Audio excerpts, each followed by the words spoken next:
Good evening and welcome to my channel. I've got some fantastic news for you, which you may have noticed if you've seen the previous video posted here. That is that I have launched my first novel,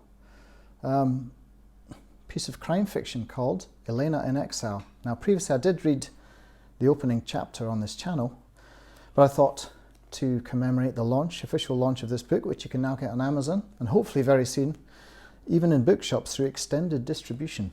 To celebrate that, excuse me, I'm still a bit wheezy. To celebrate that, I shall be reading a chapter from the middle of the book. It's a kind of self-contained chapter, really. All you need to know is that Elena, her partner not in crime, but her partner in solving crime, DC Yarmouth, and others, are basically conniving to obtain the mobile phone of a senior police detective without him knowing, to get some data off it. So this is a bit of a sort of mini-heist movie chapter, and it's not much of a spoiler really. So here we go, chapter 33 of Elena in Exile. Baked potato with chili? The young nose-pierced barman asked the room as if he were posing some sort of existential dilemma. Oh, that's mine, Robin waved, rescuing the quizzical South African. How could you eat that crap? Asked Elena, genuinely concerned as Robin began to wolf down the overcooked, steaming platter. A pallid lettuce leaf acted as a miniature boat for half a radish. Elena guessed that this constituted a garnish to the chef of the temperance. When I'm hungry, I'll eat anything put in front of me, or anything I can basically reach, grunted Robin between mouthfuls. It had been surprisingly straightforward for Elena to reassure Robin that her dismissal of him the previous evening had been nothing more than a parent not wanting to make a scene in front of an outsider. Robin had only bridled slightly at being called an outsider. Elena had reminded him that, as he'd already pointed out, they'd known one another for only 6 weeks, whereas she'd known Anna for over 14 years. Fair enough, he'd said, then changed the topic to the investigation. Robin had just spent 5 fruitless hours interviewing sex workers who had known Kamar.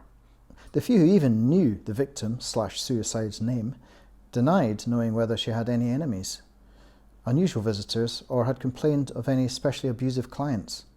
To be honest, Robin hadn't expected to find much out by talking to the variously damaged or abused women who still worked the Soho hotel bars. The streets are offered online escort services. It wasn't just the old cliché, which bore some truth about them being too afraid to talk. Partly, Robin realised it was how depressingly circumspect and limited these women's lives were. They had conditioned themselves to ask no questions and make no judgments. That strategy worked best for themselves, their clients and their employers. The less they knew and shared, the less exposed they felt. Only one woman had let anything much slip, a voluptuous Nigerian girl called Sadie, who admitted she was planning to help Kamar with the administration of her massage, music and meditation business. Sadie had said that in recent months Kamar had become more withdrawn and secretive than usual, more concerned about the security of her flat and her money. Sadie had said she thought Kamar was constantly looking over her shoulder. When asked if she had any idea who Kamar might be afraid of, Sadie hadn't said anything, but had mouthed a word: Carver. Robin wasn't surprised. He suspected the old lag was playing both sides, informing on his rivals whilst moving his core business, girls, more underground to evade the police. How he thought he could get away with it with Fleischer and Yarmouth on his heels was anyone's guess. If Carver was threatening the girls in some way, he was probably using a heavy of some sort. But Sadie had no idea who this might be. Yarmouth felt this was vital. Get to the foot soldier, throw the book at him, and he might well flip on Carver. Their current endeavour, the one Yarmouth was fortifying himself for, whilst Elena did her makeup and viewed his lunch with distaste, was probably a wild goose chase. Still, Yarmouth had offered Macpherson a drink and had to follow up on the stolen phone lead, as much to rule his nemesis out as anything else.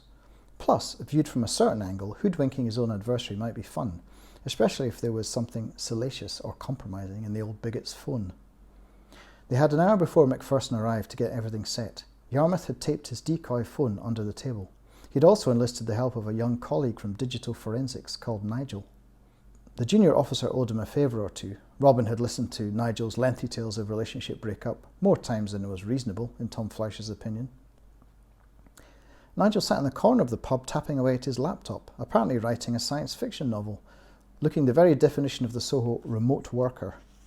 He had iTunes loaded up, logged into McPherson's account. Getting the password had been a little tricky.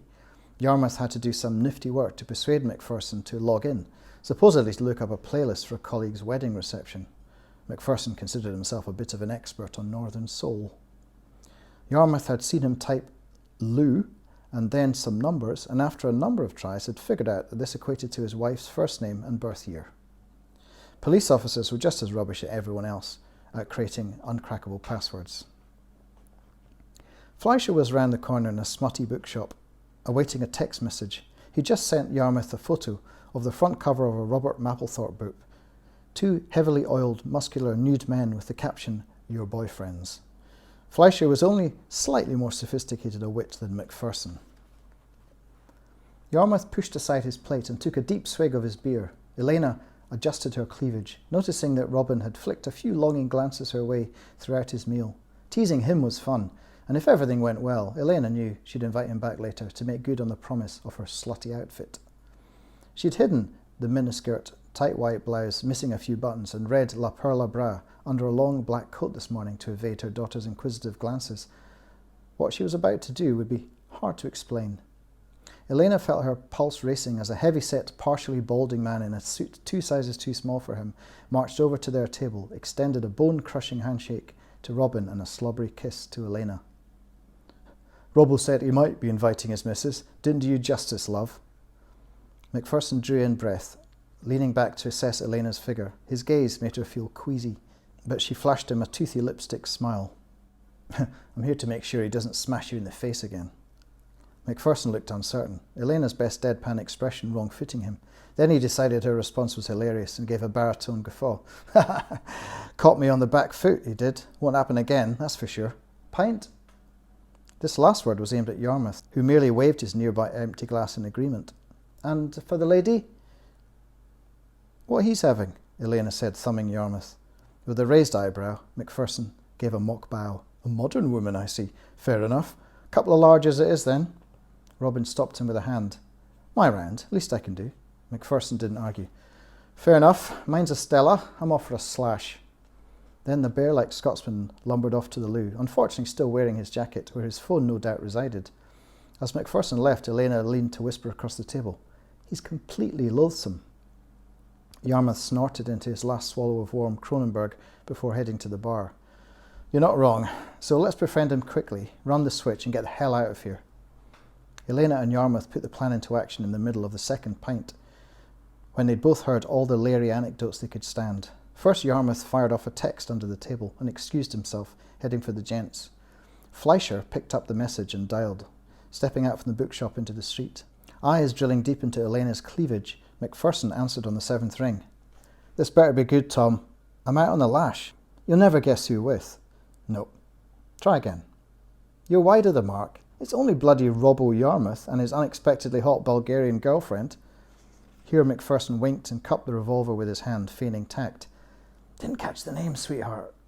"Elena, and I'm Romanian, not bloody Bulgarian." McPherson laughed, then listened. "Yeah, come and join us. The more folk witness your mate's craven apology, the better. He's even getting the drinks in." "I know. Will wonders ever cease? Righty-ho. See you in 5. Shaking his head how this evening was going, McPherson was about to slip his phone back in his pocket when Elena grabbed his hand. McPherson visibly gulped as she leaned closer. "Nice case. Can I see it?" McPherson was momentarily confused, then realised what she meant. "This? $5.99 from the market, nothing special." He passed it to her, and Elena made a show of looking the faux leather case over before putting it back on the table, timing her action to give Robin enough time to return from the bar, carrying 3 pints with apparent but faked difficulty. McPherson looked like he was about to stand up and relieve Robin of one of the pints, then evidently thought better of it, preferring to watch him struggle. Robin put the pints down on the table, pushing McPherson's phone off the table in the process. It fell to the carpeted floor, and McPherson grunted and reached down for it. Elena stopped him. "I'll get it." "Sorry, mate, I'm still a bit wobbly since I got stabbed," Robin interceded, while Elena swapped McPherson's iPhone for their duplicate. Elena hoped McPherson wouldn't hear the gaffer tape tearing from the bottom of the table, or notice that the cover they'd bought was very slightly darker than his own. She needn't have worried. Their Mark was too busy teasing Robin for his effeminate pint-handling skills. McPherson pocketed the phone without comment. Robin then excused himself to head to the gents, palming Macpherson's phone and flicking it to mute before it could ring and give the game away. On the way to the loo, he passed Nigel and dropped the phone, minus case, into his hands. Nigel plugged the phone into his laptop and began to run a piece of cracking software, getting the phone's passcode in seconds and uploading its contents. By the time Robin returned from the bathroom, Nigel was able to drop the phone back into Robin's jacket pocket. The next bit was a little fiddly. Prompted with another text, Fleischer called Robin on his iPhone. Robin frowned, listening to his colleague. I'm kind of 2 sheets to the wind. Can't it wait? Oh, okay, give me a second. I'll go outside where it's less noisy. Robin held up a hand to the others in apology and wandered outside, but not before dropping Macpherson's phone into Elena's handbag. Elena now launched the operation's trickiest phase. Leaning forward once more, her breast squashed against the edge of the high table, she mock-whispered, "He's always on that bloody phone. I'd mute it if I knew how." Macpherson rose to the bait. "What's he got, an iPhone?" "Yeah, I've never had one." "Is that what you've got?" "Yep, and it's dead easy to mute, look." Macpherson showed her his phone's mute switch and Elena took it from him, flicking it up and down. "Macpherson, you massive twat!" Fleischer's voice called from the doorway, distracting him and giving Elena the moment she needed to swap the phones back. She did it in such a panic that she fumbled Macpherson's phone over the edge of the table. He jammed a shoe under it as it fell to the carpet again. "Just as well I got that bloody case," he muttered, putting it away and rising to give Fleischer a massive bear hug. Elena tried not to break into a triumphant grin as Robin walked back in, as casually as possible, announcing that he had to head back to the office. To Elena, it felt like the triumphant denouement of a heist movie. She could even cope with the 20 minutes or so of Macpherson and Fleischer's company it would take to down her pint and make her own excuses. Mission accomplished. Cue credits and sassy music. And that was a chapter of Elena in Exile. So if you want to find out more about what was on that phone, why Macpherson might be guilty, who Fleischer is, because I forgot to mention that's one of Tom's colleagues. Not Tom, Robin's colleagues. Yeah, you'll need to read the book, which you can now get on Amazon. If you've got Kindle Direct, I think you can read it for free as part of your subscription. If not, it's $3.99, I think, on Kindle. A little bit more expensive in paperback, but look how lovely the paperback is. Nice. Anyway, where is it? Elena in Exile. Coming to a bookstore near you, I hope very soon, but on the internet right now. Thanks for listening, and I'll see you again with a brand new short story very soon. Bye.